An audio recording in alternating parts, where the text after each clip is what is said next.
Good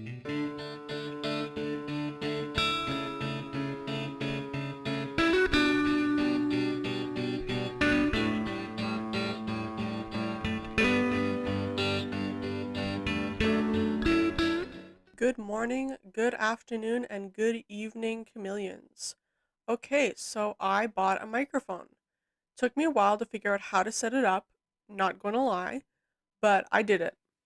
Hopefully, the episodes will sound a lot better from here on out. What are we talking about today? Oh, that's right. Dental hygiene school.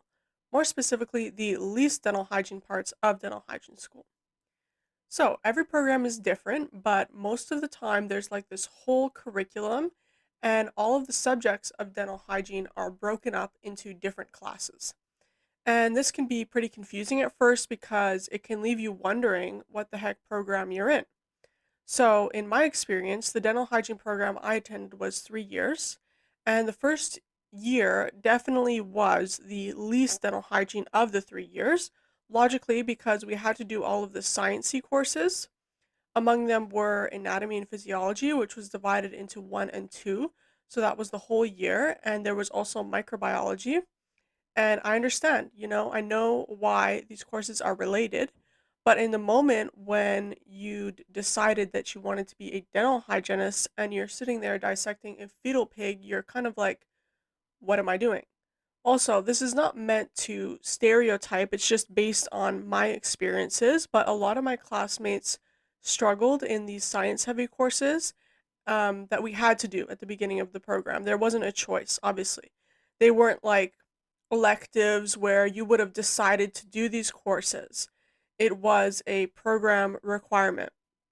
They were core courses, meaning you had to pass them.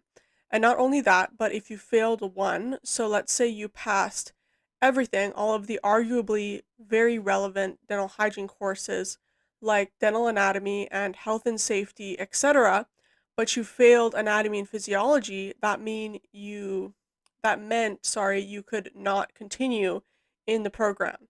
You weren't kicked out for failing one course, but you had to wait an entire year in order to do that one course again before you could move forward. Can you imagine that? For that reason, it was very common in my program to take more than 3 years to finish. Girls would take 4 or 5 years to finish. Nobody took 6 years because guess what? 5 years was the maximum.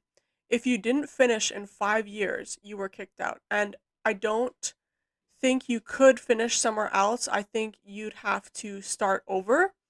I feel like I should also clarify the whole you had to wait a year thing. It wasn't for some kind of malicious reason like, oh geez, you failed that course, you should take a break.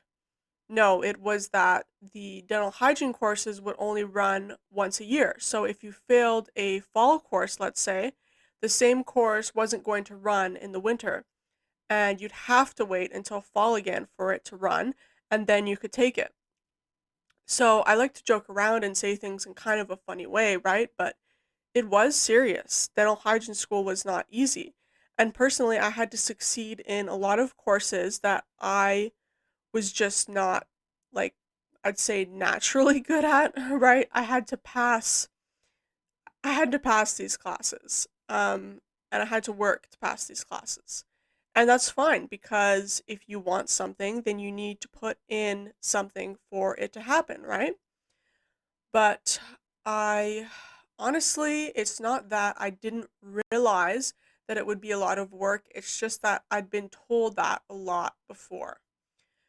I had a pre-university honors program with a full course load and I made it, right? It was a lot of work, but it was a different kind of work.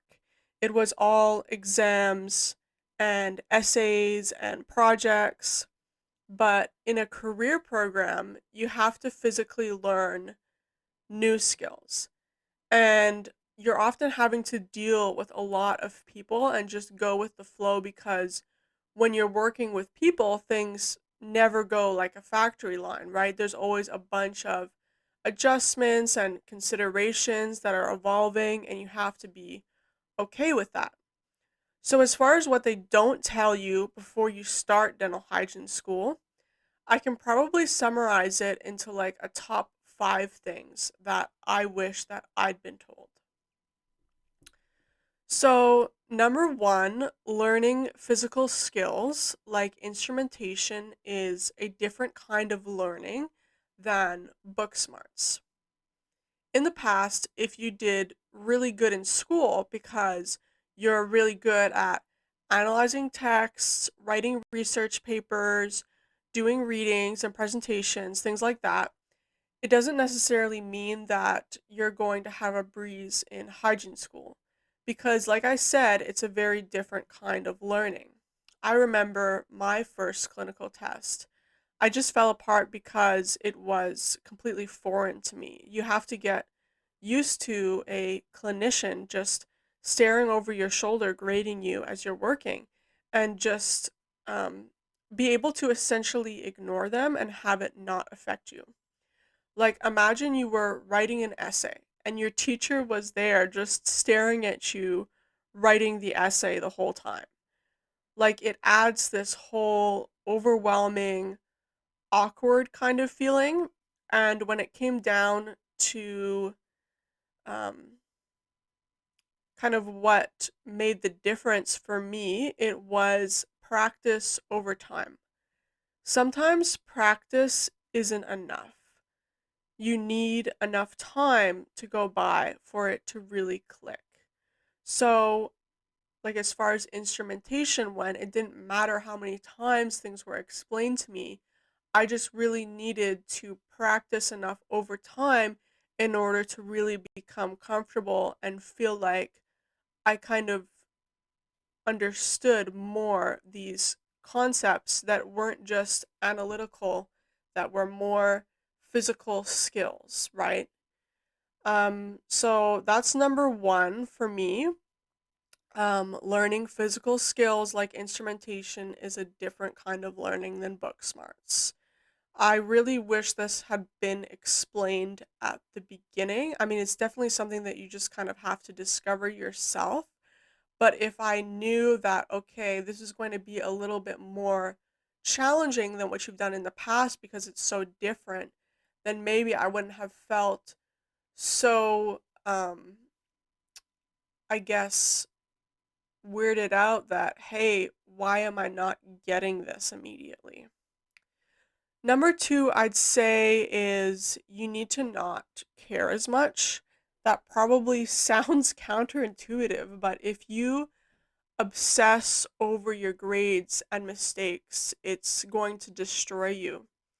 You absolutely cannot dwell on the fact that you got a 60 or a 70 in something challenging that you literally just learned and were tested on. As long as you get by, it's fine. You'll get better. In dental hygiene school, you're essentially just learning all of the foundation, all of the base skills. You're not going to become an expert hygienist. By the time you graduate, you're just at the beginning. You're not at the end, of your learning journey. Um, so yeah, number two, you really need to learn to not care as much in that you have to let go a bit and not have such high expectations for yourself. Third is you're probably going to lose some friends. Your social life will become very minimal, and that's okay too because you need to sacrifice some things for your goals.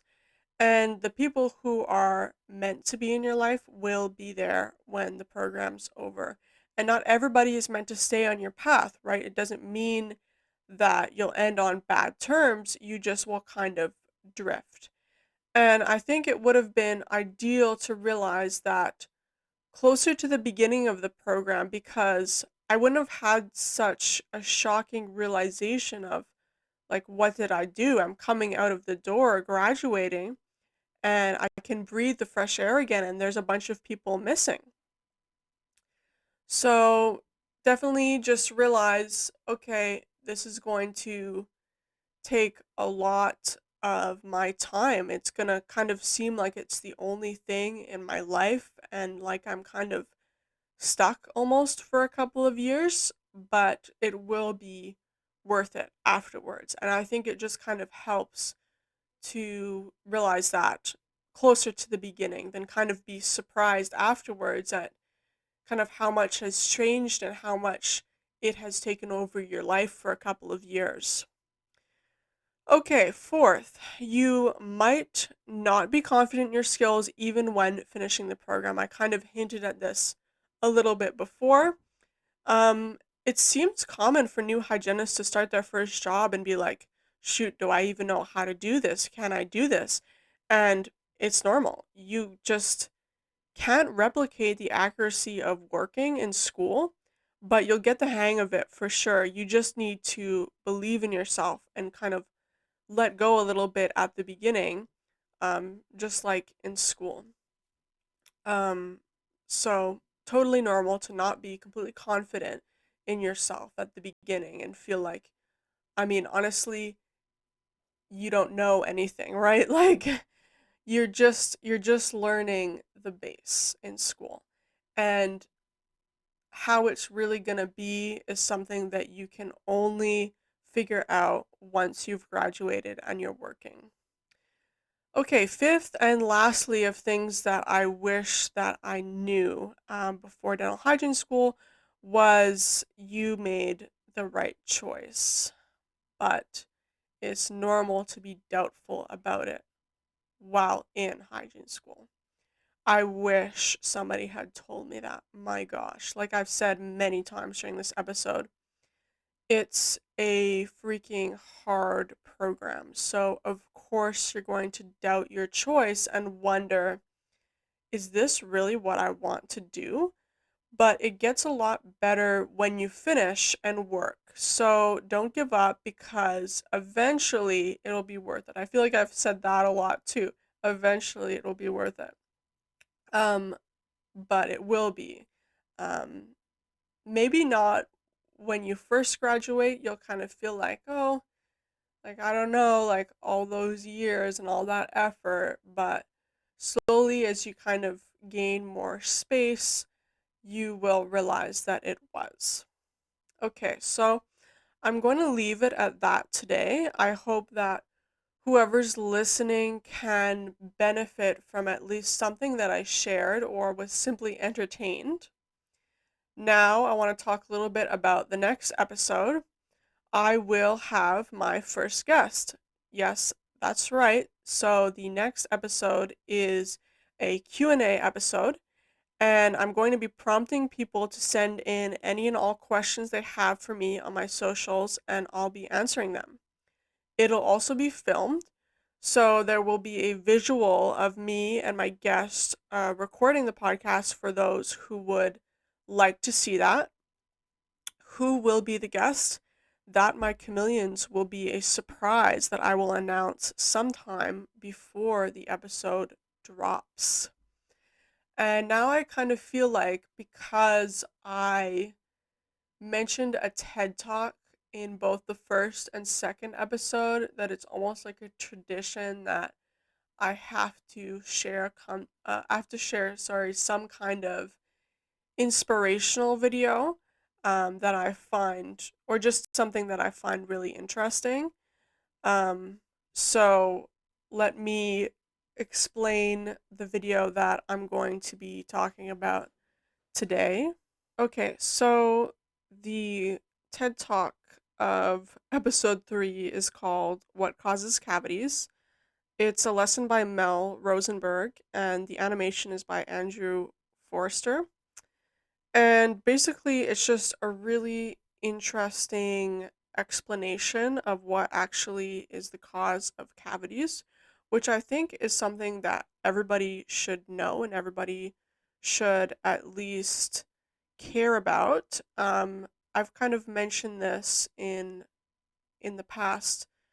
Basically, cavities have become very, I mean, not, I say have become like it happened recently, but cavities are very normalized within our society. And I think a lot of people, for some reason, they just don't really care about what's going on in their mouth, which I find very strange. But I guess it's because I'm in dentistry and I have all this knowledge. but other people just don't seem to kind of take it as seriously. Personally, I think that if you get a cavity, then you should really think about why you got a cavity. You shouldn't just kind of shrug your shoulders and go about your day as if it doesn't matter and as if it's not your fault. I mean, there's definitely a lot of genetic components to it. There's a lot of things that you can't change, but maybe there are some things that you could change, right? And I think that oral health is something that's really important to strive for. So it's an interesting video. It has like a really cool animation to it. And I definitely recommend that everybody watches it. I'm going to be linking it when I post this episode. Okay, so I hope that you guys enjoyed episode 3, and I will see you next time.